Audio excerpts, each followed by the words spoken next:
With my family's condition now, I actually have left my full-time job. My funds are actually depleting, and also I don't see my friends and colleagues that often. I would say almost zero. Yeah, now.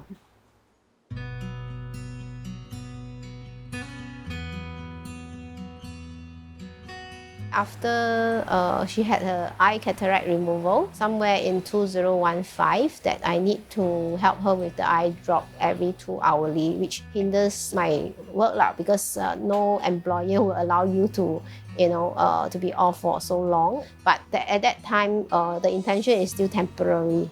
During that period, of course, she has some issues with her chest discomfort and all those, and then she had more appointments lah. Initially, it's only heart. And then later on, when the community nurse visited us, she actually highlighted she may have sleep apnea problem. Then later on, her arthritis also strike her, and that affects her movement very much lah. That's where she need me more. That it's really a time that I have to decide that I need to work from home.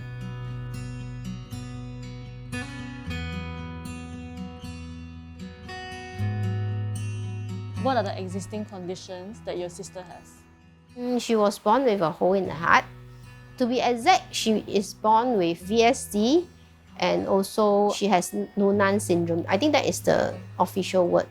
Initially, financially, it's not that affected, I would say, because although work from home, I still have a full-time salary. But when COVID struck, this job opportunity actually was out because the business was also affected. So I actually lose this job somewhere in end 2019. Can you briefly explain what your day-to-day looks like? Early part of the morning will be helping my mom on make sure that she take her medicine. Most of the morning time I need to prepare brunch. After lunch, I will try to do some job if there's no other appointment. Otherwise, I'll get ready for her rehab or medical appointments. Evening time, I will have to just heat up the food or just cook additional stuff if there's not enough, and then help her to shower. Then after that, if there's any urgent matters, I will still look at the emails. I mean, I will still go back to my job and see what needs to be done. After that, I need to accompany her to sleep also at about 10 to 11. Because of arthritis, she got this pain that I need to do massage for her and all those. That's my day life, yeah. How does your social life look like now? I would say almost zero after COVID.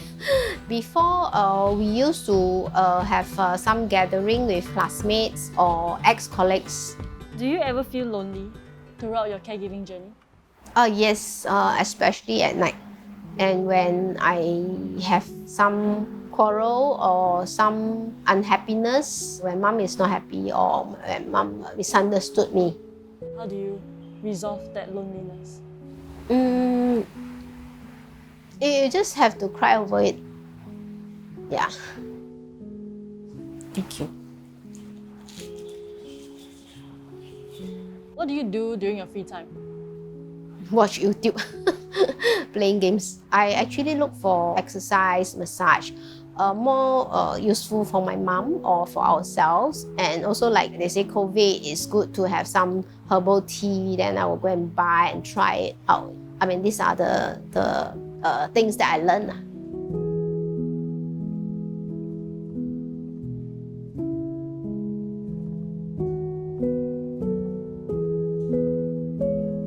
During the first 2 years of COVID, that is the time where I lost most of the job. I don't have CPF since 2015. Yeah, so during this difficult period also where my endowment matures, and that also helped me to tie down over the last 2 years. It's also depleting now. Yeah, it's supposed to be my retirement fund. So I don't know what is the next because I don't have CPF due to the housing loan. Of course, with the government's assistance and all those, that tied me over that 2 years. But that was the worst timing. I mean, in terms of financially. My sis need to do some heart surgery that the cardiologist actually advises. They actually gave her the option to do it or not. that time we actually have a very hard time because we don't communicate well. When we were very young, she is also in the hospital or in some home because of her condition. I spent my childhood like as if I'm an only child. She was like reaching her schooling age. So she's back home. Then after that, secondary school day, you are more rebellious. You like to go out with your friends and all those. I mean, that even drifted apart. Then of course, the worst part is this part of life. Yeah. Do you want to have a closer relationship? I actually approached Montfort with that intention. My mum went for rehab at St. Luke, so we actually passes by Montfort Care.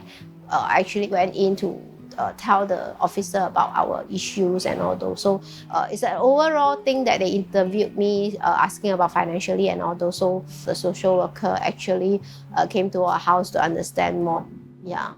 They ever shared with me that she is appreciative. Do you think you have sacrificed a lot for your family?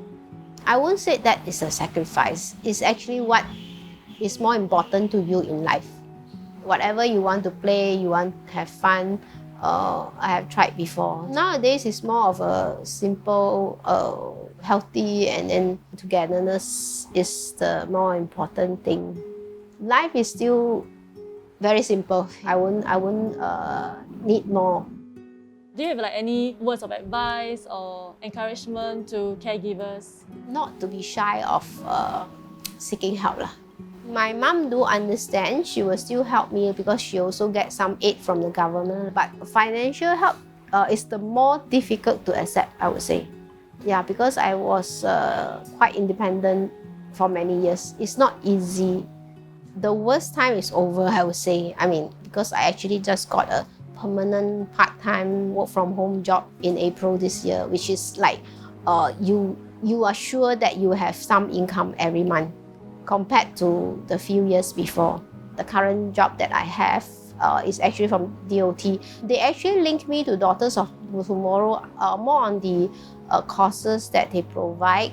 I saw in one of the platforms they actually require a bookkeeper.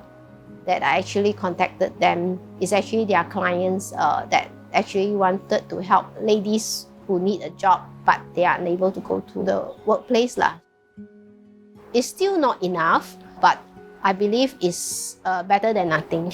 I hope to have this job continue to be working with CPF and hopefully the pay will increase over the years. Because I'm still healthy, I do not mind even financially or emotionally or even my time to take care of them. But I do have worries about myself. If I'm unwell or I need long-term care, who will help me? After spending the day with Siew Khum and her family, we now understand that being a full-time caregiver can be both challenging and demanding. Unfortunately, many of these caregivers are not aware of the support networks in Singapore and often only seek assistance when they are unable to cope and feel overwhelmed. We are very thankful that Siew Khum found support from Montfort Care, who not only supports caregivers but also bridges the gap between caregivers and service providers. The Caregiver Community Lab is supported by the National Council of Social Service and provides caregivers like Siew Khum a community to share their experiences and strategies to address their caregiving needs.